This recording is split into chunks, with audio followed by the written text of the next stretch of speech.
Yeah. 2020. Got a few bars. Look, Doughboy in the spot. A lame dude I am not. I pull up quick on your block. All the tough talk don't stop. No, you can't see me. My sweater USC. Here's the Just Us League. SDBCT. I missed your comedy show. I apologize, bro. I didn't mean to be a hoe. Put it in the flow to let you know. But let's have a good show.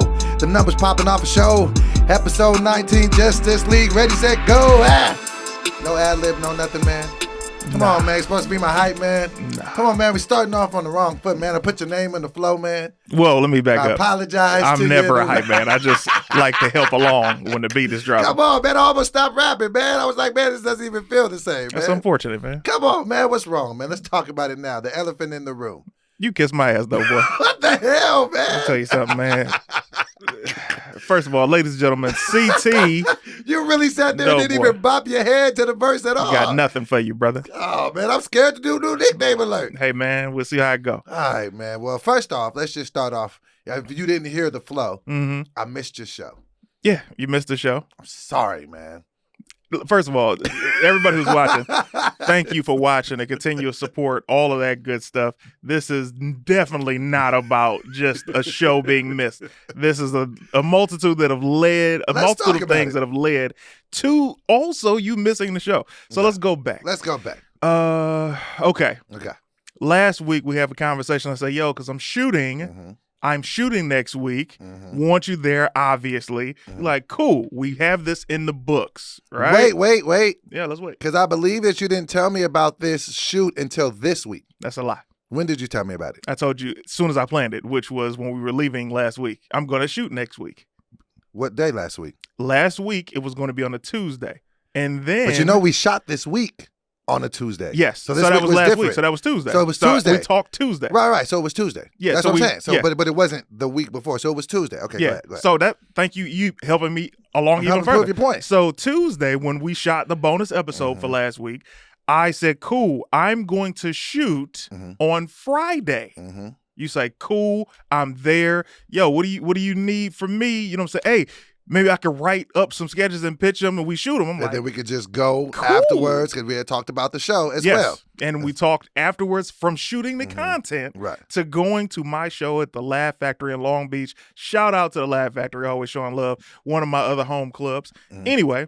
So we had plans. We had plans to shoot content during the day. So this was Tuesday. This was Tuesday night. Okay. So let me let you know. Because I wanted to talk to you about this on air. Because not only just to talk to you, but other people who may have friends like me. Oh. Okay. Got it. I'm bipolar. Oh, man, that's crazy. No. So, and I'm not saying that as like whenever I mess up or da-da-da-da, hey, I'm a bipolar. No. That's not what I'm saying. I'm not. But what I am saying is, sometimes I be off and I don't even know. Like if I start missing sleep, which I did last week, wasn't even paying attention. You know, I was up last night. I don't know if you've seen this. I was on live until 6 a.m. What? With BT Kingsley. Randomly. So what I'm saying is, so what ended up happening once I started like missing sleep, I start to like forget certain things. So what I thought we did, I thought you and I talked because me and Teddy had been trying to shoot something for super long. Yeah. In the studio of the guy that he had, it was just hit or miss.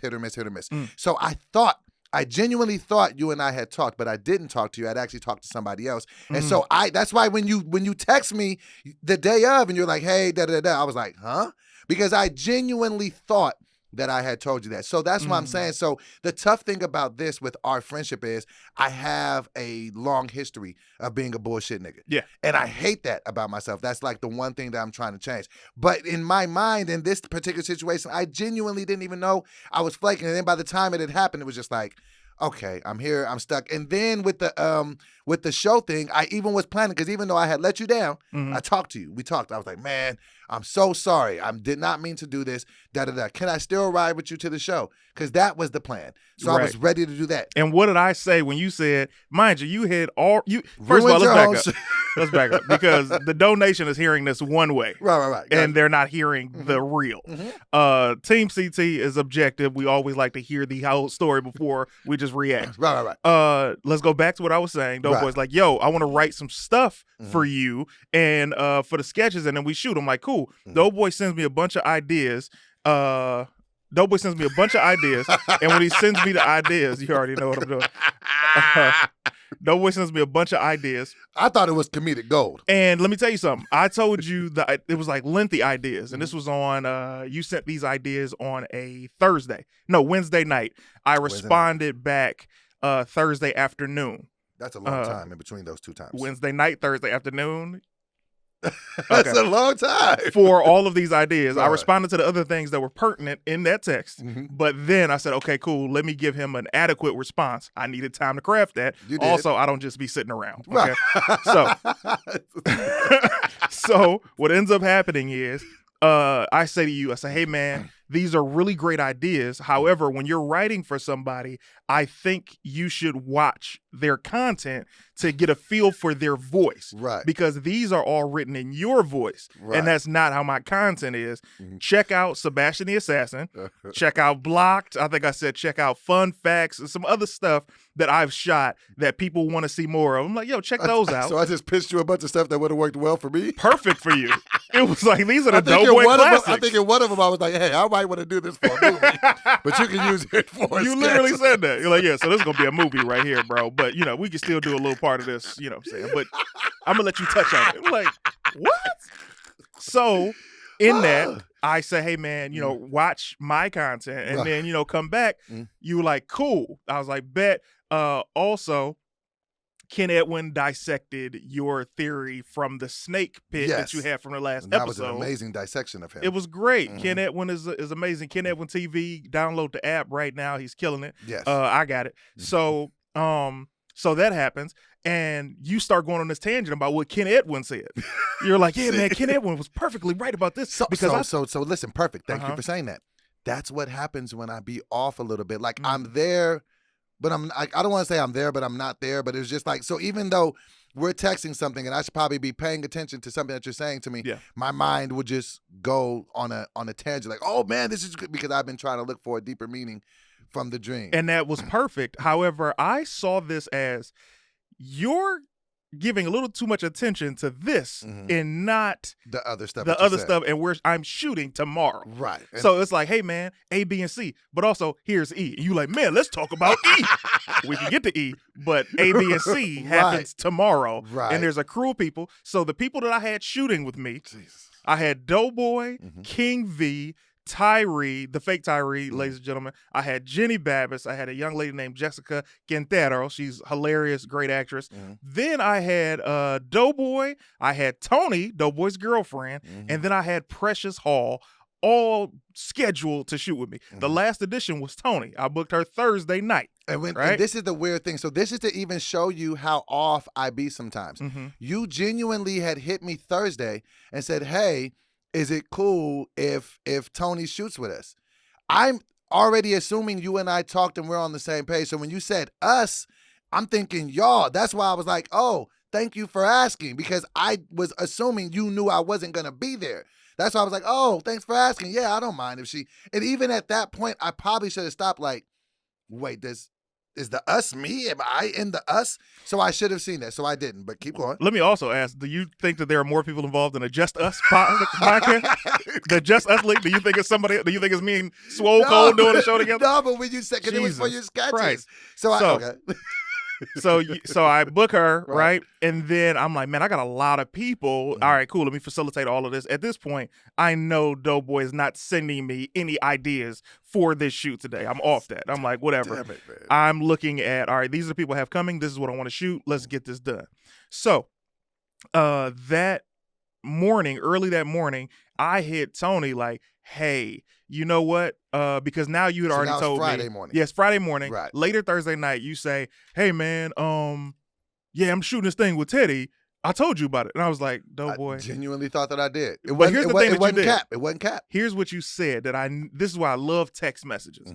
You said, we had already discussed this in the text. I told you I was shooting with Teddy. I said, hey man, show me, brother. I have no problem. This is the wild thing. No, see, let's read it right. We might need to go back to the text, because I said the reason why it took me so long to call you back, because I literally was looking for the text. I was like, no, we talked about this, but we just didn't. And so I was just like, fuck. Like, so then in my mind, I'm just like, there's nothing I can do. He already had got the spot. Like, and me and him have been trying to get that piece of content literally since like November. And for whatever reason, it just couldn't happen. And I was just like, fuck. Like, I want you to hold on to that because that is a very important piece of this. Yes, all right? yes. So you say, I say, send it to me. You never send it to me because obviously it didn't exist. So like I said, I had already forgotten about, let me just write something else. I'm not going to have Doughboy tomorrow. Okay. So I'm like, man, if I don't have Doughboy, let me not have Tony because she's the one that I would have him paired up with. And just because of how you are, and I don't want anything to ever be misconstrued, let me not have her around when you're not around. I know. You can have her around when I'm not around. Listen, man. It's cool. Brother. Anyway, so I say, bam. So I say, hey, Tony, let me have you another time, right? She says, cool, right? Right. Great response time, by the way. Anyway, so that morning, that Friday morning, I get a message from Precious saying, oh, man, I forgot. I love doing her voice, bro. I love Precious. She's hilarious. Right. She said, oh, man, I forgot I'm shooting with Doughboy. And I was like, ah. Because, and let me also tell you. Okay. Because I had been trying to get her down for the shoot as well for a long time. It was that, and it was just hard because Teddy's out of town.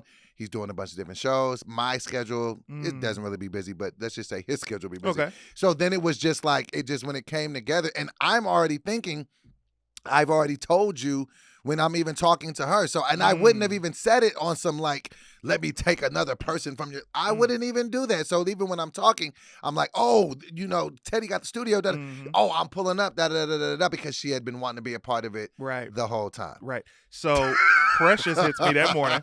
I can't do it. I'm shooting with Doughboy in Inglewood. I said, wow. So I've not only lost Doughboy, I've lost Precious, and I have lost Tony. So that leaves me with Jessica, Jenny, Tyree, Virgil, and myself, right? So I'm like, okay, I have to alter all of these ideas, all of these punchlines to fit this new cast and make this work, right? So in that moment, I'm like, Doughboy. This is Doughboy. Right. So that happens. I say, whatever. I'm a professional. I got to make things work. We're going to have a great time. I'm surrounded by extremely talented people. Let's have a ball. Hope Doughboy has a good time as well. Then you'd say, hey, man, sorry about that. Can I still roll to the show with you? Because old CT will say, kiss my ass. Catch your own ride to any same CT that wasn't just bopping to my bars That's 2 minutes ago. That's the exact same person. So I say, of course we can still ride together. I ain't tripping. You asked me, could you come with me? Could you come with me to my show? I said, yeah, no problem. You asked. Right. I said, yes. Then that happened. You say, can I roll? I say, absolutely. You can still roll, no problem. Fast forward, I'm done with my shoot. I'm at the crib kicking it with Tangerine for a second. I don't even hear from you. Tony texts me. She says, hey, I just tried to wake Doughboy up. I told her to wake me up. And this was around 8:19. Because I was supposed to be to your house by 9:45. So I told her to wake me up. That's what's up. Okay. So so she hits me around there and says, hey, I just tried to wake him up. He's knocked out. I don't think he's going to make it to your crib by 9:45. I say, yep. Hit the like because now you're pissed off and you're triggered. I'm like, this is for those of you guys who've always wondered when we reference, how did we ever fall out before? We seem so close. Our chemistry is incredible. The reason we always fell out was because Doughboy didn't keep his word, and everything that I did was to try and help Doughboy, period. You do. So, yesterday I had reached my wit's end. Today's Saturday. So yesterday was my wit's end. When we had a conversation. You went off. Typically, you'll be like, hey, man, my bad about this, bro. Thank you for not making me feel bad. And I'll just be cool because I ain't tripping. Yesterday, I felt like you took your glasses off before you started talking. I say, look here, man. I don't want to hear that apology shit no more, bro. Because then this goes back to the Teddy thing. I said, you know what's interesting is I'm the one of your friends that keeps getting the short end of the stick. Meanwhile, you're keeping your word to everybody else, a la a Teddy Ray or a Craig or whoever. And I'm like, this is crazy if this guy is saying, man, this, and this. And then when the push comes to shove, hey, I chose Teddy. It's like, and that's the terrible part that I know how it looked, and I hate the fact that it looked like that because what I've learned is I genuinely, whenever I say things, I genuinely want to do it. I never, when anyone says anything, I'm never like, yeah, I'll do it, and in my mind like, not gonna do it. Mm. So genuinely, I really be on some, when I say it, like I really plan for it to go. I do believe I'm a people pleaser. Sometimes I don't say Absolutely. no enough, or just, you know what I'm saying? And so then also my time management skill can suffer. That's why I just recently bought a physical planner so I can start writing the stuff in. And that's the reason why I hated it. And just so you know, I was ready to cancel that entire thing. I was just like, listen, I can't flake on CT, da da da. And so then we even went back, and we weren't going to be able to get the spot that he was able to get for us for like super long in the future. And it was just like, I'm sorry. I just didn't mean to do it. But no, because I just don't want it to just F up our friendship. And I'm just like, and I don't want to blame it on no bipolar shit, but I'm just like, because, and that's another thing too, even about the sleep. So I think it was like Monday, my sleep started being off. And so then by like Wednesday, Thursday, I was up till 5, 6 both mornings. So then that's why genuinely when I laid down yesterday, I was just like, I'm definitely going out there to this thing with him. I was like, wake me up, da da da da. But then when I get some sleep, then it was just like, I have to get the sleep so I don't just be acting erratic on other things. Okay, you got the gun show out today? Listen, hilarious. I'll say this. I hear that. I am not even angry. I'm more so. I'm angry at myself. That's what's up. But for me, I'm angry because it's like a relationship, right? Where it is a relationship. Yes, but I'm saying it's like a relationship where these people are like, yo, I'm not, like, for example, it could be like a father who never kept his word, or a mother, or your friend or girlfriend or boyfriend or whatever.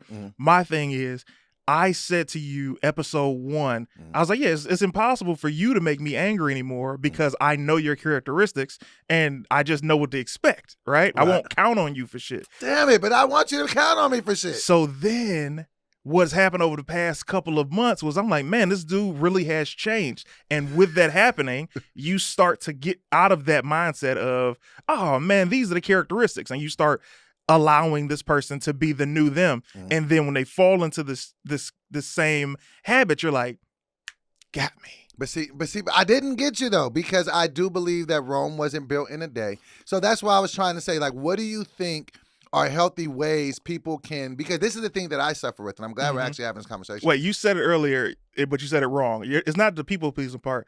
You volunteer for things that you can't keep up. It's not like people ask you for these things, right? And you should turn them down. You say it. It'll be my idea. Hey, can I help you move? What? Okay. Hey, we moving today. No, his phone disconnected. How did we get here? And that's what I'm trying. But see, this is the thing. Because, and I don't know if this is a part of my bipolar or just a part of guilt and shame that I show myself sometimes. In order to try to change, to be a new person, it's like you can't beat yourself up for the shit that you did, or if you make one of the same mistake. So like, God forbid if I ever relapse again and drink again. Like, I cannot look at it like, oh my God, the world is over, da da da. It has to just be like, okay, I made a mistake. Let me get back on. Because that's why I had a 6-month relapse last year instead of just like a 1-week relapse, because so what I'm saying is, like, I will beat myself up over that. So even after we had got off the phone, I'll literally beat myself up over it and just be like, man. And then it's like it starts playing like in an auto loop in my head, like, man, you ain't shit, man. You's a flaking ass nigga. You always gonna be a flake. You can't stop flaking like that, or stop telling. And so then it beat myself up so much mentally that it just becomes counterproductive. So I guess I'm just asking, like, what do you think a person can do when they're trying to lead with changed behavior, but then they sometimes fall in to those bad habits? Like, what do you think a person should do? Life is life, bro. Like you said, what you're dealing with is a lifetime illness. Yeah. I wouldn't want anybody to beat themselves up over anything because, yo, I just got beat up on a Monday, but I also had steak for dinner. Like, these are two completely different things, and one shouldn't influence the other, from what I learned from Tangerine taking a landmark forum, right? But in your case, a lot of times, and this is to all the people who have loved ones who have abuse issues or mental health issues or whatever the case, a lot of times we deal with these people with such kid gloves, right? Right. And we walk on eggshells. And that's also not healthy, because in one moment I am like, yo, I got you, bro. I hear you. Don't beat yourself up, da da da da. But also, it's not fair to myself, right, to not say something about the bullshit. Right. And I'm never to say that I'm not to be held accountable. But the tough thing that I am learning, in dealing with a mental illness? Because I don't know if you know anybody with a mental Yes, illness. I Like, know several people with mental illness. So, like, but see, what I'm starting to deal with, because I just found out, and that's another. And these hoes. No, let me stop. Go ahead. That's another thing that I'm starting to learn, because this is all new for me. Like, Mhm. and that's another reason why this week was even more tough. Like, yesterday to the year was the day that everything went bad for me last year. Like, so like I suffer from, from that. But what I'm saying is that I have learned that my mental illness affects relationships on every level. It affects friendships, it affects romantic relationships, it affects business relationships. And I just don't understand, like, at the end of the day, it's a mental illness. Like, it's something that, sometimes it goes a little bit off the rails. But I guess I just don't understand, like, when you being my friend, like, you're my friend and you say, hey, Doughboy, I accept the fact that you're bipolar and I'm not tripping. It's cool. We're still cool, right?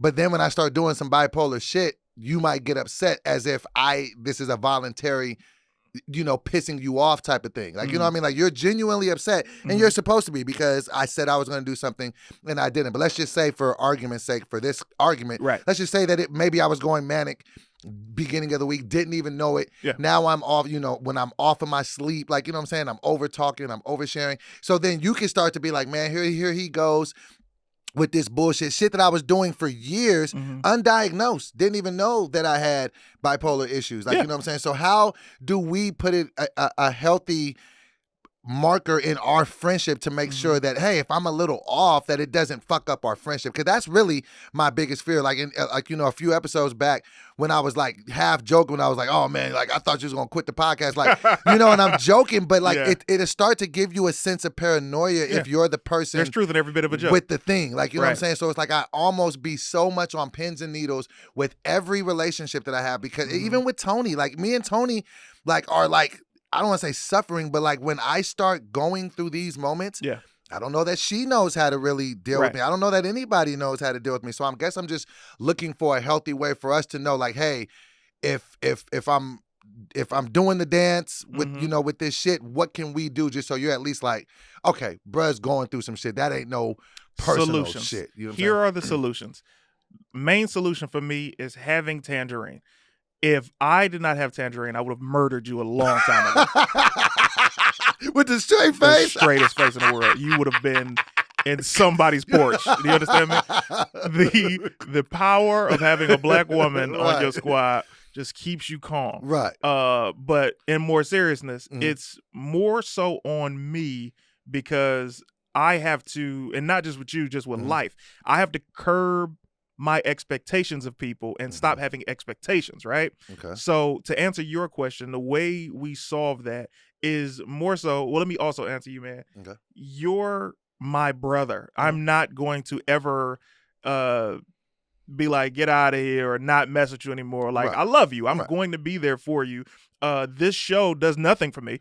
I'm doing it because it's fun. We get a chance to have a good time. Right. I think it's super dope that more of your fan base is getting a chance to see you on a regular basis and see you in an environment that they don't get a chance to see you. You know what I'm saying? And to just laugh and see your many talents at once. Right. With that said, I think it's more so on me to make sure that I don't rely not on you, but just that I think things through like I typically do. But it's like, you have this thing about you, man. You're so funny, right? Right. And it's like you always remind me of being a little boy, and you know how you had the friends in the neighborhood, and it's like you always had that one friend that's the kid that you play with when y'all go outside. Just full of energy. Yeah, and you're that guy. So it's like when I'm kicking it with you, I abandon logic sometimes. Like, I'm like, oh man, yeah, we gon' he told my mom we're going to Disneyland. You know what I'm saying?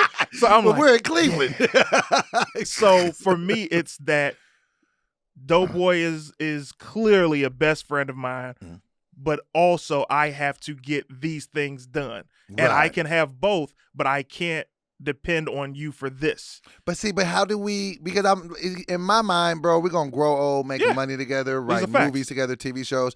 So I guess I'm just trying to learn, like, how do we make it so it doesn't interfere of our, in business? I just think communication is good for me. Like, and like I've always told you, I thrive in structure. Like Yeah. if I have structure, and then it's like at least if I have the structure, at least I can start to see like, oh, I might be tripping. Cause like even Tony seen that this week. Like once she seen that I was up till 6 o'clock the other day, she was just like, okay, babe, you good? Like, you know what I'm saying? Cause I don't take medicine for that shit. Like I don't like, you know what I'm saying? So a lot of times, well, cause I've only been dealing with this for a year. Yeah. A lot of times I'll find out I'm manic or I'm up, you know what I'm saying, too late. It's like, you know what I'm saying? Like you realize you in the air when you in the sky looking down like, okay, this is happening. Yeah, you know what I'm saying? I also can't tell you like, okay, for one of my triggers in an essence of somebody telling me to relax or calm down, that I know, not a stranger.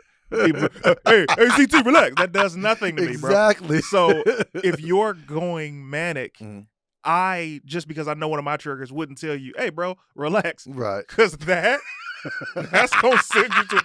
Oh, what? Like, no. Super Saiyan. Doughboy. Hey, no Doughboy. It's Anthony. Doughboy ain't here no more, nigga. Yeah.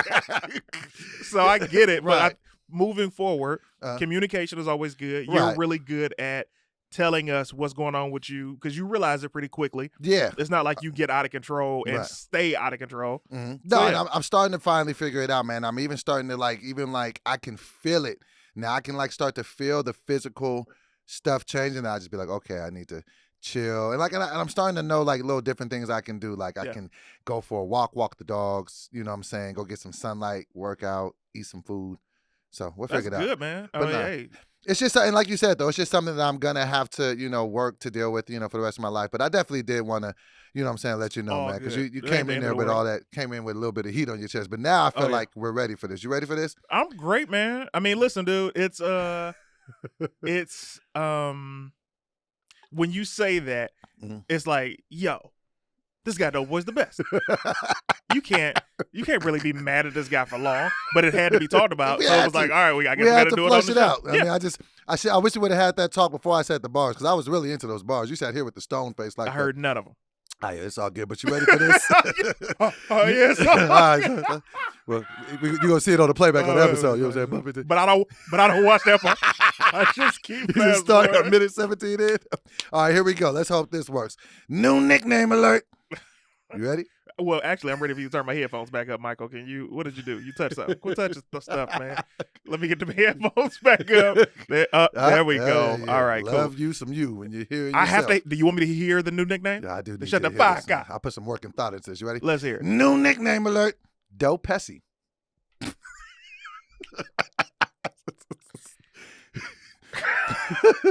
Why do they call you Doe Pesci, Doughboy? Because I'm a good fella. I'll pull up on your chick when she home alone. Ooh. The double up. I realized I got to double up with you. I'm a good fella. I'll pull up on your chick when she's home alone. Absolutely, I will. Yes, see? All is forgiven now, right? Now back to those bars. Yo, you want to re-rap them? I kind of do. I know you do. Go ahead, man. Hey, big dog, can we run it back? Yeah, man, then we're going to start the show for real. Started right at that spot, Yeah. Here we go. We talked about it. We feel better. Doughboy in the spot. Okay. A lame dude, I am not. I pull up quick on your block. All the tough talk gon' stop. No, you can't see me. My sweater USC. It's just us league. That's DB and CT. I missed your comedy show. I apologize, bro. I didn't mean to be a hoe. Put it in the flow to let you know. Let's have a good show. Yep. The numbers popping off the show. Episode 19, Just Steve, ready, set, let's go. I messed it up a little bit in the middle. I messed up that one bar. It was actually pretty dope. I feel so much better, man. Thanks, Dad. Nigga just came out the backyard playing catch with me. Oh, that's hilarious. Hey, man, listen, brother. That's another highlight that people love of the show. Man, Doughboy's bars, boy. Man, I'll be happy You're to. great. And I'll be coming a few minutes early. You know what I'm saying? I got some Sour Patch Kids if you want some. No, thank you. Again. Anyway, you know what you should do? I've been reading a lot of the comments and they're like, yo, I want to see you, because I'm not going to edit it. You have to do, you got to get Tony to edit a new nickname alert compilation. Oh yeah, absolutely. You saying them, my responses, Uh-huh. and then you should do a separate compilation of you hitting the freestyles. Absolutely. Yeah. And people love your reactions to my ridiculousness. Man, let me tell you something. The stuff you be saying, you can't write these reactions. This is the truth. Like, let me tell you, wow. man. Let me tell you why I love you, bro. You're so genuinely you. I was just like, driving up here, I was just like, man, what this type of time just didn't go beyond? I was like, what type of time? You really was just sitting there with the straight face, just like, and then soon we got to talk about. You're like, all right, I'm good. Go ahead, say your little rap. So, this is what I want to talk about first because I missed it. So now I got to have you walk me through it. What was your show like yesterday? Oh, man. Tell me what the feeling was, what the vibe was. Walk me through it. So the thing that you love as a comedian is to walk into a comedy club and it's packed, right? And you know the world is different now, so they sit people separately. Distanced. However, Laugh Factory Long Beach was Long Beach been open for a minute. They've been open for a minute. They like Atlanta. Like, nigga, COVID who? It was packed. Packed? Right? And I'm like, okay. And it's a mixed audience, right? Okay. We no longer have any black comedy clubs in LA. The Comedy Union is gone. Shout out to Enz Mitchell. I don't know if he's going to do something else with that, but I know he's thriving with his writing and producing TV shows. Shout out to Enz. Laugh Factory, I say that because it's Latin, white, Asian, black, like it's a melting pot of people, right? Indian. And I get in there and I'm like, okay, mind you, I haven't been on stage since November. Woo! November 2020. Yeah, and even then, I didn't do jokes. You just kind of talked, moved around, and the people who on my Patreon know exactly what I talked about because I dropped a whole set on the Patreon. Gotcha. You know, it's a brother who shouldn't be mentioned. Oh, anyway, so when I sit down, I'm looking at the comedians perform, and I'm listening to the crowd for the energy. Was anybody rocking? Was anybody like killing, or were they just all just having? Nobody was killing until my boy Dustin Ybarra. He's on the show MODOK right now. I've known him since I got out here. Okay. He's hilarious. You love him. You see him, you know exactly who he is. Gotcha. So he's starting to rock, and I'm like, okay, I like this. That energy. You know okay, turn up. And then the manager comes up and she says to me, she's like, hey, I was originally supposed to only do 15. Okay. She's like, can you do 20? I was like, yeah. You know what I'm saying? That's what you love to hear. Can you do more time? So you wasn't scared at all? You just like, okay, extra time for me. No. Okay. Because my timing is pretty much, like if you watch my Twitch stream, if you kick in the podcast, I'm the exact same person as I am on stage, off stage. So I'm like, oh, I can't wait to talk to the people, right? So I get it up. And the first 6 seconds was weird as far as like mechanics. Like you get on stage, you grab the mic stand, you move it behind you. What's up, y'all? Are you doing the make noise, ladies? Are you doing the DJ intro or just kind of?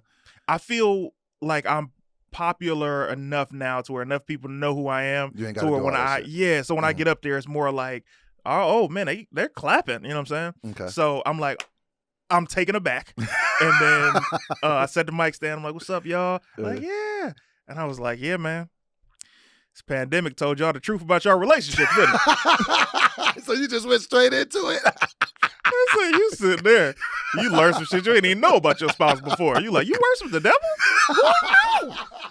You fucking with Lucifer? No wonder it's so much red all the time. Like I go into it and then how did they receive it, bro? They just opened up.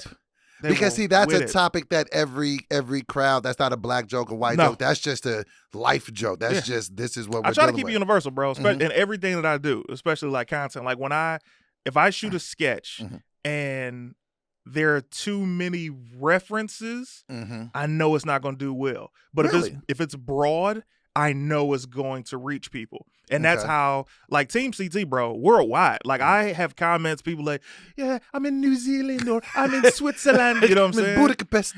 Africa loves you, CT. Like, and I'm like, really? Because these ideas are broad enough for you to understand even if you don't speak the language. Right? You can see the movements and you're like, oh, I get this. Right. But if you're talking about, yeah, you know what I'm saying? It's Bompton, cuz. It's like, right. Seawalk. I don't know what that is, as I'm in Switzerland. So I do the same thing with my stand-up. I mainly talk about relationships and my life. Okay. I don't really get into I don't talk about Politics politics. and- I don't talk yeah. about religion and none of that shit. You know what I'm saying? Mhm. I not you know. Anyway. Well, but no, because they say it's the quickest way to start an argument is to talk about politics or religion. So you're just staying away from the things that people get really defensive about. Also, I'm not really into that stuff. Like, Yeah. you know, I know what I'm into as far as my faith, but I'm not Mhm. into division as far as talking to somebody. To Right, get a right. bad That's the quickest reaction. way to separate a room. Yeah. Right. You know what I'm saying? Let's talk, hey man, everybody's of a different color, but guess what? Everybody in here loves sex. Exactly. Everybody. Or love fucking. everybody's got their heart broken or whatever. Exactly. Everybody lives somewhere. If it's in a box or a mansion, you live in it, motherfucker. You go to sleep and you wake it up. Ooh, it So was you did how fire. much time total would you say that you did? They asked me to do 20. I did Okay. 25. So you gave him an extra 5. I was out of control. Okay. But Was it the was crowd fun. going with you? Yeah, it was There was- rocking, bro.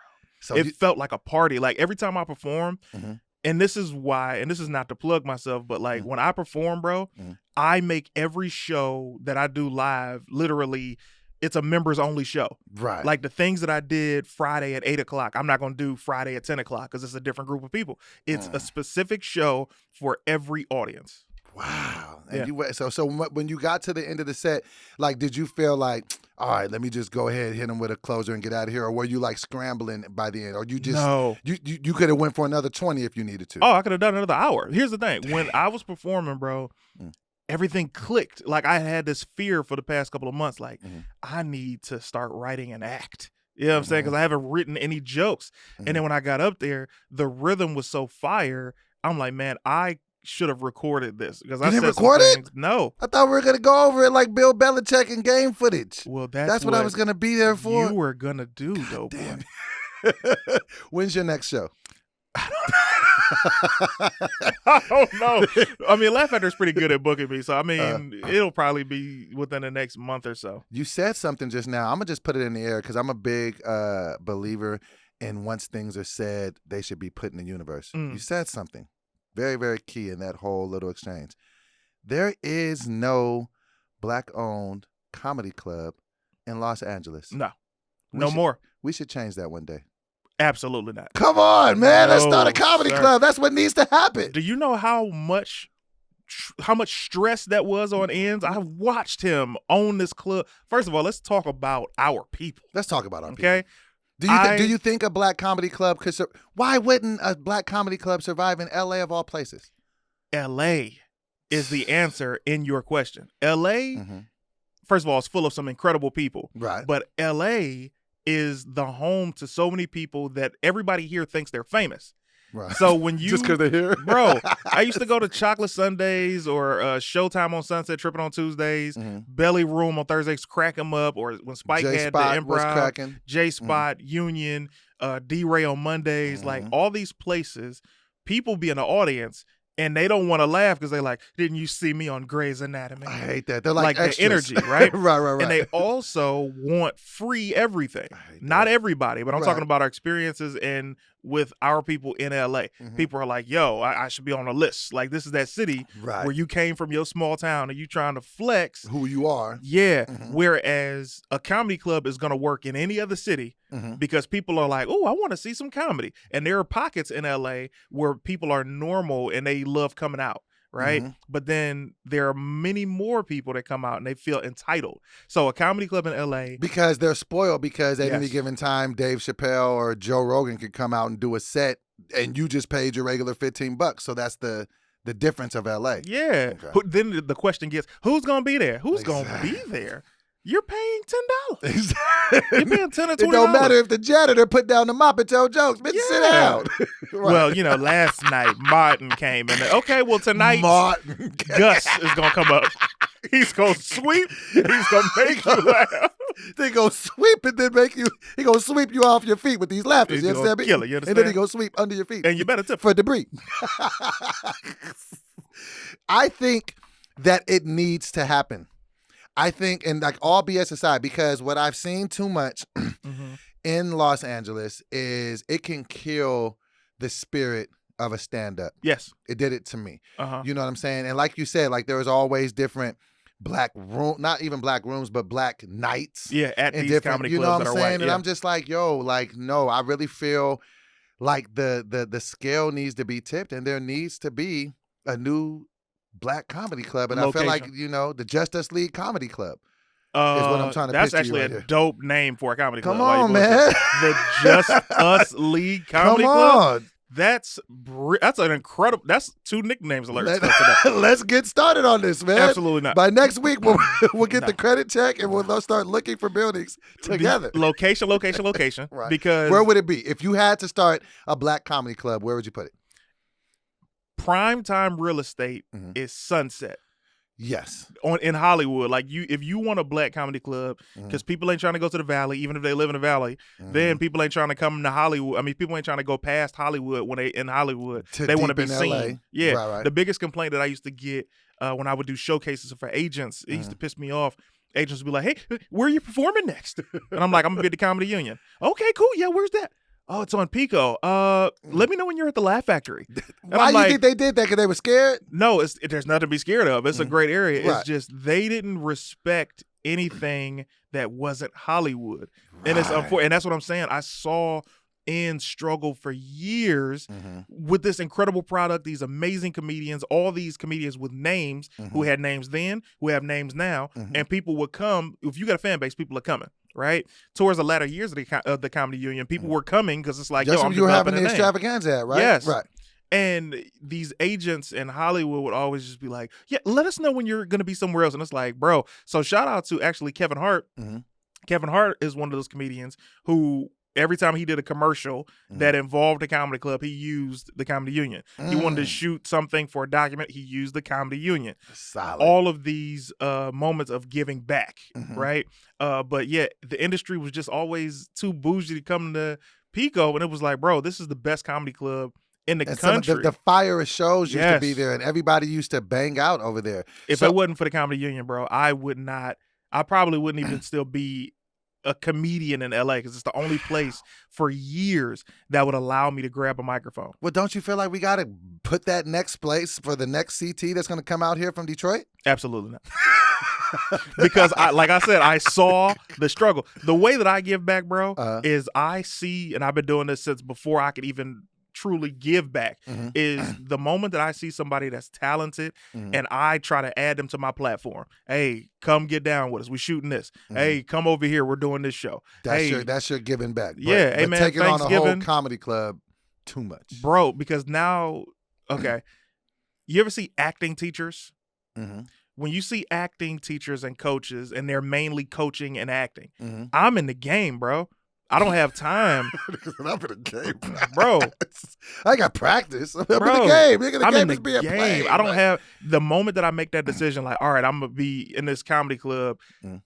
This is what it's gonna be, right? Right. The only person that I see succeeding with that is Nate Jackson, Super Funny Comedy Club. Right. He's the owner, and he's still in the game. He's on Young Rock on NBC. He's killing it. However, I don't have the skills to do both. I am somebody that when I do one thing, streamlining, I'm all in that. Once I'm in a comedy club, it's like, all right, this is where I'm at. You got an audition. Hey, you want to film this thing? Video games. You know what I'm saying? Right. Well, how about this? I'll get the paperwork started for the Just Us League Comedy Club, and then you just come and I'll give you a night to just host. Yeah. You get the paperwork started. Good. I want to see you. I want to see that deadline. That's Hey, Doughboy, you got the paperwork? Man. That polar tripping, man. My polar flared up. They gonna start saying my polar flared up? I'm just glad you emphasized the letter and not the former. Man, I told you I'm bi, right? What? I didn't tell you. I didn't tell you that. Wait, pause. Polar, fam. Polar. Look, let me ask you this, bro. Because, all right, I put down a couple different things on here because people seem to love when we talk about relationship stuff. Last week, we got the people talking with the 5149. I had to double down on my 5149. I was pissed off at my fiance for not backing me up in the comments. She backed your boy up. I'm like, why don't she back me up? This is some bullshit. That's why she can't be around when you're around. I don't want no smoke. So you agree? Nigga, I jumped out the window. I'm like, nigga, you supposed to be here fighting with me. She's like, well, I kind of agree with both of you. Bitch, I'll leave. So no, I wanted to ask you this. because, and I know that you're in a Side note, where are we at with the house hunt? Are we getting close? Is it getting closer? Brother, let's talk about that off camera. Oh, okay, got you. Okay, so, but this is what I do want to talk to you about. So it has something to do with house living arrangements and things like that. How important do you think? Wait, when you go back to that, the comments from last week's episode about 5149, bro, people, at first it was just like, oh, I agree with Doughboy. I agree with CT. Oh, I like the brothers talking, and this is great. Niggas started writing manifestos. It started getting crazy. I was like, is this a soliloquy? I read one. It was like, I don't even remember. It was so disrespectful. I was like, to me? To us and all men. It was like, this is not what our target was. But some people were saying that you agreed with me. You just were tap dancing around the topic like Gregory Hines. That's a hilarious reference. Also, people, this is what y'all need to understand, man. I am not going to be who you want me to be. I am not going to speak super fast just to get my immediate reaction. I'm going to always think through what I'm trying to say so they don't Twitter me in 10 years. You already know. So this is what I wanted to know. In a relationship, and the reason why I was just asking about housewives, because I'll plug it all into what I'm trying to say. All right. How important is it in a relationship to have individual time alone? And another thing I was asking, the reason why I was asking about your house, like, are you going to mandate that you have a man cave in the house? And this is the reason why I'm asking this. I'm in a relationship with Tony. Almost been 2 years. It'd be 2 years, off and on. We've had some bumpy times, but in September, right? So I love her. I know she loves me, but we get on each other's nerves. Like, and I really genuinely be sometimes feeling like I just need some time away from her for us to have a positive relationship. And I think that because of how the pandemic kind of placed us all in those situations, I feel like it was overkill and it was so unnatural to be around a person that much. Yeah. And so now I'm just like, now this stuff is starting to open. I'm just, you're a person who, with your lady, you guys have lived together for a long time. And so in living with a person and maybe not having the biggest space, what do you guys do to kind of maybe get individual CT time and her to get her individual time so you guys don't blow up and just be hating each other? Because that's what I be feeling like we be running into sometimes. Well, to be honest with you, man, your place is bigger than mine where I am or was. Oh, yeah. Anyway, I got you. But the thing about the relationship with Tangerine and I is it was a small space that we were in, and that's enough to make anybody go crazy. Right. However, our issues were never that. Okay. Like, we are great at giving each other personal space, and we just really, and I'm not saying this to say that y'all don't, we really enjoy each other's company. We like each other. We're not like y'all. I mean, I don't want this to be saying. You got a red bandana, she got a blue one. You saying blood, she saying cousins. But Tangerine and I just have our areas, right? Okay. So living room, that's all me. Okay. Bedroom, hey, do your thing. Right. So you guys have quarters. So now is that where you guys go to, like, if there's maybe a tiff in the house? It's just like once there's a tiff, she just, for the most part, ain't going to be in the living room as much. You might not be in the room as much. Or vice versa. It's like, I might be in the room, she's in the room, or we'll go into the green room or whatever, or, like kitchen, whatever. It's like we respect each other's personal space, but we are not... Space hasn't been our problem, even though we're like on top of each other. You know what I'm saying? So you're not going to need to definitely have, whenever you guys do move, you're not sitting there like, I got to have a man. Because I'm almost like, when we move into a house, I have to have a man cave. I have to, just because I need something just to be like, because it's like, I don't be wanting to go away from her forever. It's just for the next few hours, I don't want to hear. So what you're saying is it okay for a couple to have is it okay for a man to have personal space away from his lady? Yeah, like a personal day off in a relationship. Now here's the thing. Answer your own question first. Okay. You want a personal day off. Personal day off. Yes. What does this entail? I just don't want to talk to her. I don't want to be around her. I don't want to see her. You want a breakup. For a day. But I don't necessarily want to go and like smash other women. Sometimes she just be a lot, and I know I'm a lot to her. Like, nigga, like I was up at 6 a.m. trying to play footies with her. Like, you know what I'm saying? She'd just be like, nigga, go to sleep. So I know I'm a lot. So You're needy. yeah, I am. I'm clingy. I'm sensitive. I know this is hard for you to believe, but I am What? super sensitive. This guy. That's crazy. So that's my biggest thing. Meanwhile, before you even said that, the comments are already, man, CT sensitive.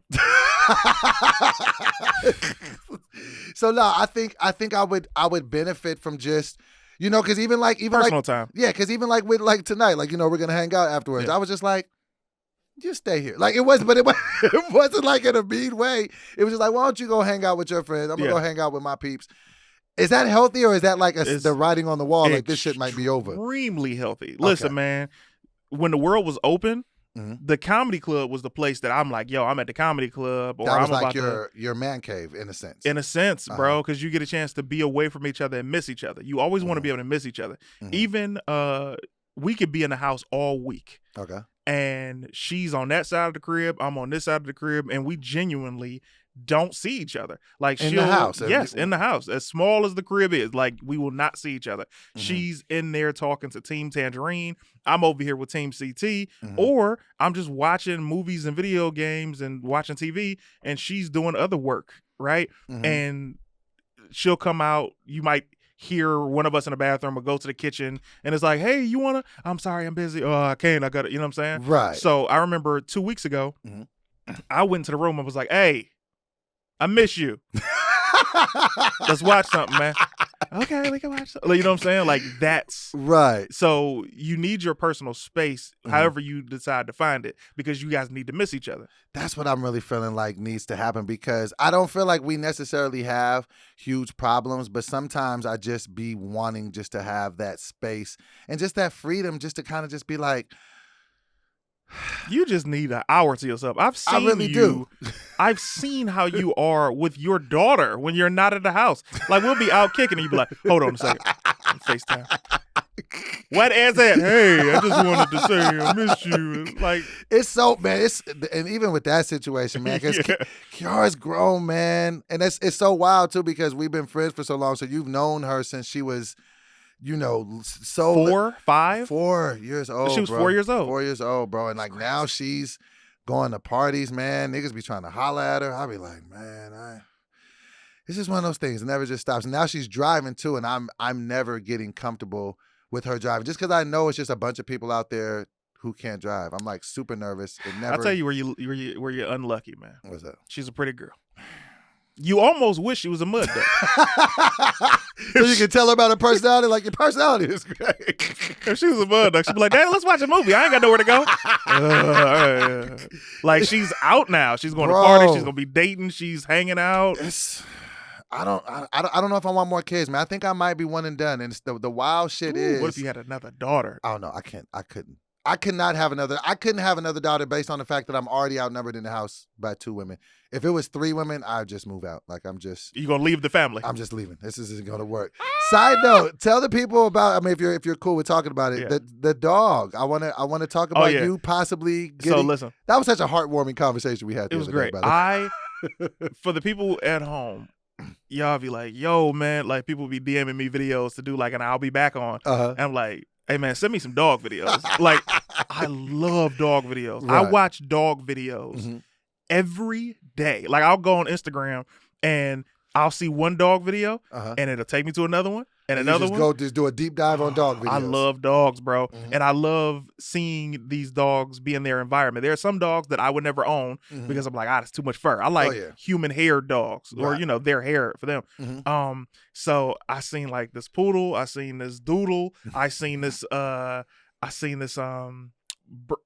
Barket something. Okay. Bro, it was like these beautiful dogs. Then you see these basket hounds, bro. Like they got the Look long, at it, your ears. face is lighting up. No, you gotta get one, bro. Pit bulls, you know what I'm saying? Bro, they're so cool because you can just like, this might come as another shock. I love to talk. So I can just. This that's another shock. I love to talk. Dog never tells me to shut up. Like, they will just let you talk. And they will genuinely be sitting there looking at you like, really, nigga? Let me get a snack about you since you're going to take this time from me. Let me get a pepperoni. A pepperoni? So no, dog, I want to help pick out your dog because I just think that you would do so well with a dog. Now, once they get potty trained and once you get past that, because that was your biggest concern. But I definitely think you should get a dog. I think it would be good for your soul. And they're really like man's best friend. Like when I got sober and I had King, like King would lay on my bed, like he wouldn't move. They really pick up on your energy. And so, yeah, I definitely. Bro, I love dogs. Like a good dog, not the dogs that you be like, nah, so I can't do no whining ass dog. No. I can't do none of that shit. Let me ask you this, because you had this on your page the other day, and I thought it was a very, very interesting thought, and I wanted to see what you were going to say, and then I wanted to tell you what I was going to say. Yeah. You said if you could talk to your 18-year-old self and tell them 3 words. Only 3 words. Only 3 Can't words. Nobody follow directions. Exactly. I say, hey, man, make sure you hustle and bustle. Make sure you always do this. Make sure. Fam. I seen that when you put the other thing on. You were like, when you put the clip of Justice League, and you were just like, the full video is on my page. Yeah. Link in bio. And I see like 30 comments like, where can I watch the rest of this? Where the rest? Bitch, read. People never read. So what is the Which is why we had to post more clips of the show. And we got to start really building that clip page. This week it will happen. And that's just not me. That's not you whistling Dixon. That's not me. That's not the Polar talking. This is me not telling the Polar. So I told you I was back, huh? Polar. So what is the 3 words you say to your old self and why? I know exactly what I would say, but if you want to go first. No, clearly, go ahead. No, go ahead. No. All right. For me, and I thought a lot about this. It's like if I would go to my 18-year-old self, what would I say? And I had to really be sensible because everybody's going to say, save your money, invest your money. But realistically, when I was 18, I barely had $100 at any given point in time. You know what I'm saying? So then it's like, trust your process. It's like, what does that mean? Wait. We're not going to do this. Hold on. Because you sitting there with a herringbone under your you just really sitting here flossing. Pull that damn chain out. I took it back with the herringbone, bro. I took it back. This was in my closet. I was like, I forgot about this. Nigga out here flexing. You know what it was? Why do you have it tucked in? Because you got to tuck your chain in. No, man. You got to show that chain, man. Show them what you're working with. Nah, brother. All right, man. All this stuff is old. If y'all can subscribe to everything, that would be great. I've never seen you wear a chain in my life. Yeah, man. That's because you always see me wear my own. The wooden necklaces. The Team CT, yeah. Like, is that stuff, people don't be, man. It's like when you rock your own brand, nobody respects it. But it's like you come with like. I respected that, but then I seen you with the herringbone. I'm not talking about you. I'm talking about people. But yeah, so. 18-year-old you, what are you saying? 18-year-old me.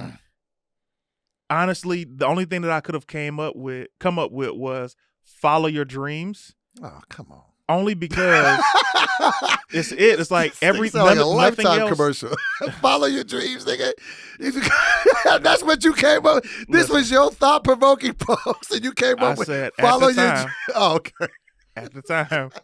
To tell myself. Like, nigga, what? You trash ass nigga. Follow your job. Almost punch you in your herringbone necklace. Oh. Shit. Okay. So you said that at first, but you knew that wasn't going to fly. I knew that wasn't going to fly. Okay. So, because I knew the thing that I had to say. And it's the thing that, although I left Detroit when I was 21, the thing that I would say is leave Detroit now. Ooh. Because that extra couple of years would have changed things, because I stayed in Detroit thinking that that's deep. I had to build my stand-up chops. I had to, get an hour or something like that to come to LA. And you didn't need to. And you didn't. All you had to do was be a fresh face out here. You learn the game, get into some acting classes. It's like, if I don't say leave Detroit now, take acting classes. However you can get money to do it. Because those extra couple years would have changed everything. Wow. So you think that would have just given you, because you already jumped off the porch super early. Because how old were you when you moved? 21. So you already moved super early, but you saying I felt like I was so behind though. That just shows that you're definitely going to get to wherever you want to get to in life, because if you could talk to your old self, you're like, man, I could have had 3 more years. I like that. Okay, so my 3 words that I came up with was I just thought about it. I just was like, what have I learned over the past, 23 years? You are 40. 41. You are 41. 40 deuce. Man. You are so not a 41-year-old man. I'm supremely immature. You're like 19, bro. I'm hella immature. So. I was 40 at 18 compared to your 41. Absolutely. Nigga, I'm 22 in the mind. Man. But but what I've learned more than anything. Well, first let me just say the 3 words and then I'll expound upon it. The 3 words that I would tell my 18-year-old self is simply help isn't coming. No, help isn't coming. I love that. Nobody's coming to save you. Nobody's going to come pick you up and help you figure this shit out. You might as well go into it as bold as you can. Do it afraid. Do it when it's hard.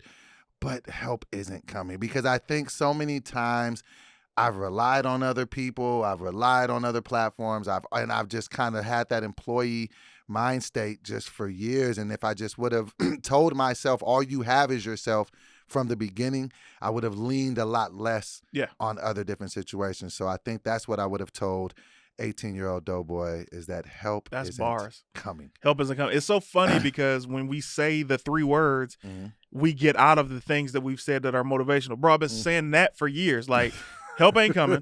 Kevin Hart ain't gonna save you. Exactly. Get it yourself. Build it, they will come. Excuse me. All of these things.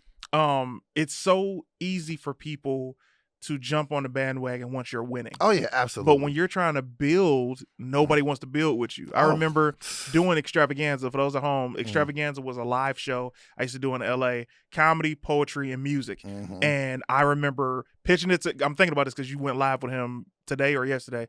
I pitched Extravaganza to Russell Simmons. Shout out Russell Simmons. And this is, earlier days of All Deaf. And I'm like, yo, man, I do this live show. It's packed every month, comedy, poetry, and music. And he was like, I don't know how that would work. And I was like, I'm telling you. I'm literally telling you. It works. Like, this is how we do it. It's working. We section each thing off. We don't just do like, hey, this person and then that person. And he's like, yeah, hey, go write that thing for spoken reasons.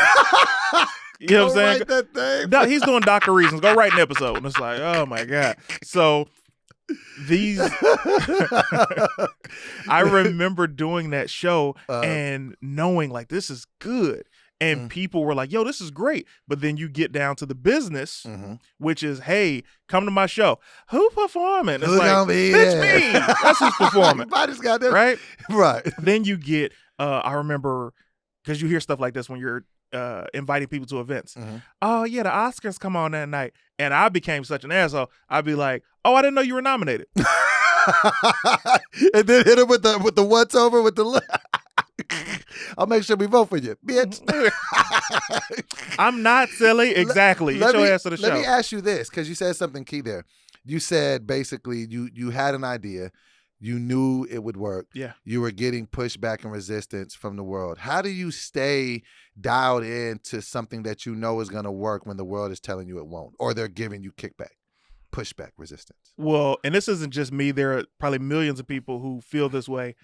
I have an eye for what's dope. I know talent.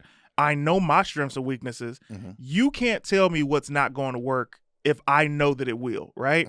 I did a show. I called it Jokes and Quotes in 2015 actually. I think it was 2016. I pulled my money together, what little bit of it was. Niggas always scraping up the hired a cameraman and an editor, and I wanted to do a different version of Extravaganza. Okay. I was like, I'm just gonna focus on the comedy, but I wanted to do the comedy, and I wanted to have. I feel like somebody's still us out there. Whatever. I got a trademark because you're watching. So I would have the comedians, but I would have. Do you ever watch American Ninja Warrior? Yes. So the thing that makes American Ninja Warrior dope is they would have these competitors and they would show you their backstory, why they're competing, right? And then you're rooting for them. And then they will fall off on the first obstacle. And you're like, I was rooting. Why would they show you a package if you're going to lose, right? Right. So I was like, yo, I wanted to do within stand-up, people care more when they know your story. Right. So I wanted to show each comedian who's on that show's story, and then you see why they deserve to be there. And at this time, I didn't have any social media numbers. So that was the twist. I was like, yo, I want to show the world that you don't have to have social media numbers to be amazing. I think I might have like 4K at the time. Damn, in 2016? 2016. It's So so crazy how quickly shit can change. man, and I'll tell you why. So in that moment, I'm like, yo, I want Zaynab Johnson. Shout out to Zaynab. I want Zaynab Johnson. I want comedian CP. And I had two more cats on the show, but I'm using their names as an example. So I do the show, I shoot the pilot, I show it. People are like, yeah, I don't get it. And I'm like, these people are stars. They're like, yeah, we've never heard of them. I'm like, you haven't. That's the whole thing. Are going to. Right. And they're like, fast forward. Zaynab is literally on 4 TV shows. CP is literally on fire right now. And he's on a new TV show. And it's like, then it's like, you look at me, I'm hosting the show. You see what I'm accomplishing. You see the TV shows that I'm doing. You see, and it's one of those F you to the industry, because you don't get to tell me what's hot because you don't think it's hot. Exactly. I tell you who's hot. I tell you what's hot. You set the tone. Yes. Right. So fast forward, because the industry didn't believe in me because I wasn't picked. Right. They were like, oh, you're not this, you're not that. You don't have the numbers. You don't have the numbers. Are you working with All Dev Digital? I'm like, nah, but all my homies, okay, well, right? So I'm like, all right, I'm going to build it myself. And I built it, and I'm building it myself, and I see the results of the entire process. That is so dope to be able to do that just time in and time again, and just to be able to keep it in your mind of this is what it is. Like, I think that there's something really special. Side note, you should absolutely do that show now. Like, now that you've pitched it, that should be the universe telling you, hey, you just put it out here in front of the world to everybody. You don't want anybody taking a genius, great idea like that. Yeah. Do that show. I would watch that show. And I think that it's up to us as comedians and creators to be bold with the ideas. I feel like that's the thing that I always get frustrated about when I see different stuff and I see all the remakes, because it's like nobody's taking chances anymore. Nobody's swinging the bat. So fuck that shit. Do that. Was it jokes and quotes? Yeah, jokes and quotes. Do that shit, man. And let's start just pushing that shit that we believe in, because I hate that narrative that you got to create something just to take it to somebody to see if they like. I feel like we got to just get back to being the trailblazers of this shit, and just whatever we say is the dope shit, put it out to the world, and let that be that. Let's do it. Here's the fast forward. I take jokes and quotes to a pitch meeting. I pitched the show to a company that I won't name. And in the meeting, they're like, we love it. This is amazing. But you don't have the numbers. I was like, that's what the show is about. Yeah. That's literally what the fucking show is. If you had 1 million followers. You missed the point of everything. The point of the show is to show that you don't need numbers. All right, we get it. We love it, but you don't have enough numbers. Bitch, I just said. If you had 1 million followers right now. Did that hurt your feelings, this bro? This wouldn't even be a conversation. We'd get the show. And I said, and I was pissed, right? In that very moment, a week later, I started shooting content online, because I'm like, I'm going to get the million. I got you, bitch. I'm going to show you that I can, and fast forward, this is how the world works. I get 1 million followers, over 1 million. Have no interest in going through somebody anymore. Fuck it. You're the plug now. Come on, man. Come on, man. That's how we got to do, man. This has been a fire episode of the Justice League podcast, man. I have been Doughboy. Before we get out of here, thank you. You got to do number 5. Thank you what? Number 5? What were you saying? Thank you what? And then 5. Hold on a second. Oh, yes. Do we have enough time to do this? Man, okay, cool. Yeah. Okay, so cool. Let me just say this. No, what I was going to say was, I just forgot what I was going to say. But this other thing on here that we had.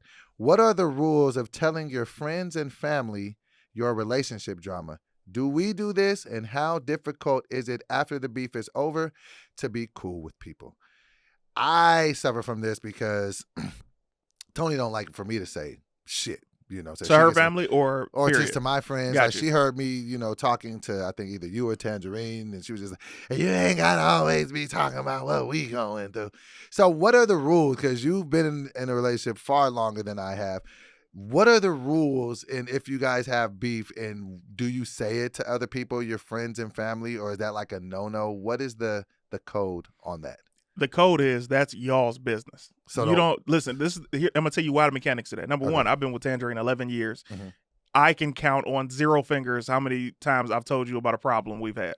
This is true. And that's not because I don't trust you. Mhm. It's because when you're in a relationship, this is between you guys to fix. When you allow other people to get in and give their opinions, that negatively enforces and reinforces what the problem was to begin with, right? Mhm. So, perfect example. Hey, Ma. Hey, what's going on?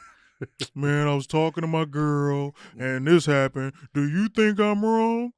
Well, I mean, I think y'all need the X, Y, and Z. Mhm. Now, Mhm. your mother has a reason to not like your spouse because of Right. the situation, because of how they think, Mhm. right? Oh, this is how this young lady thinks? Okay, got it. Fast forward, y'all go to your mama's house a month later. Mhm. You done forgot about it because you and your girl done made up. Mama ain't forgot. Mama ain't forgot because she remembers what you tell her. Mhm. So if you've only told your mother the problems y'all had or the bad things about your spouse, then that's what they have to go off of. So now when your mom is in front of your girl, she's like, hey, how you doing, Miss Belcher? Mm. Hey, okay. Hey, there's some food down there if you want some. I'll be doing better if you treated my son a little bit better, bitch. But Like, I'm what? going to mind my business. You know what I'm saying? Right. Same thing with your friends. Your Okay. friends, if they only get the negative things about your girl, or ladies, if your girls only get the negative things about your guy, now they have formed an opinion. So now when they all around each other, it's weird energy, but they don't know that you were just having a moment and y'all fixed it, and or Right. you might have been a problem. So they take your side regardless. So the reason I don't share things that happen between Tangerine and I without jokingly, like on stage or something, is because this is our business. It's for us to make it through this. And at the end of the day, she's my partner. She's my other half. She's my heart. So how would I go out there making her look bad, which would actually make me look bad? And it's nobody's business for a temporary situation to be permanent in their minds. So I've been fucking this up from the gate because Yes. I've been talking. I've been ruining everything. So I should. So, and I think that, that it's almost like the same thing with, how I'll look at 100 comments on a video and 95 of them could be good, but I'll focus on the 5 bad. So I think sometimes those my 5 energy, don't get my attention. Right. And I think sometimes my attention will go to the 5. So even in a relationship, if I'm mad at Tony for something, I'm probably going to be really turned up about it when I'm talking about it, but I'm probably not going to have that same energy when I circle back and be like, oh, we figured it out. So I'm probably going to be mad like, oh man, she and then we'll probably work it out, but I'll probably never come back to whoever I said that to and be like, oh, it was this. And so you're right. And because she said that to me, she was like, do you understand you're making our relationship a little bit more difficult when you talk to people about it? And so I was just like, and everybody's gonna have that one person. This the fucked up part. She was just like, I feel like you talk to people about our relationship too much. I was like, I'm gonna ask CT. It just didn't make any sense. Oh, you think so? Well, I'll talk to someone about this. CT. And you know what? To her credit, you have to give your spouse, your partner, an even playing field. Right. Because if the role was reversed and she had a group of homegirls and you came around them and they got something slick to say to you, or the energy's wild, you gonna cuss them out and be mad at her. Now that creates another problem. Nobody wants to deal with all that. Nobody. So they're it's just gonna be sitting out there with the I just got cussed out face. Bro, I can't tell you how many times you've been around Tangerine and we just got into a knockdown drag out. Really? Yes. I could never see you guys arguing. Exactly. And I've never seen you guys argue. Because we keep our business in the crib. You need to learn from you. Can I not walk straight anymore? No. Does anybody need to know why? No. I need to take some tips out of this because I think that I don't want to say I'm messing up the relationship, but I do feel too many chefs in the kitchen. And listen, when it's too many people have an opinion on your relationship, it's never going to work out with your relationship because so many people have an opinion on both sides. Y'all keep y'all business there. And then, of course you're going to have somebody that you lean on. Right. And that's fine if that person is objective enough to not act different when they're around you guys. Right. But everybody's not like that. Your mama ain't like that. Your dad ain't like that. You know what I'm saying? Motherfuckers gonna be holding a grudge. Hey, Miss Bell. Like I remember what you did last summer, bitch. Can you cook? Oh, okay. Because I didn't know. You're like, mama. Chill out. And mamas go deep with the beef. Mama ain't letting shit go. Bro, I remember one time I was, this is my first date. I went, my mom was dating a guy. And they were going to the movies, right? And he was like, hey, you want to go to the movies with us? I was like, kind of. I'm trying to take another girl to the movie. He got was another like, oh, situation. y'all can come with us. And I was like, Well, okay. you double dated and took a chick went out with your moms on Yeah, a double it date? wasn't the same movie. It was the same car. All right. Gotcha. Anyway, so when the girl that I brought with me came to meet my mom, I was like, hey, Ma, this is such and such. She was like, oh, you the little girl that got my son not paying attention in class. And I was like, oh. In what world is that cool, Bobs? man, you know what I'm saying? I never forgot that shit. I've never forgot that shit. It was so embarrassing because I'm like, this you is couldn't what have seen that coming. Come on. You just thinking she gonna say, hey, nice to meet you. Like, come on, man. So, Mama, we still got beef about that. Anyway, it's like that type of thing is, Right.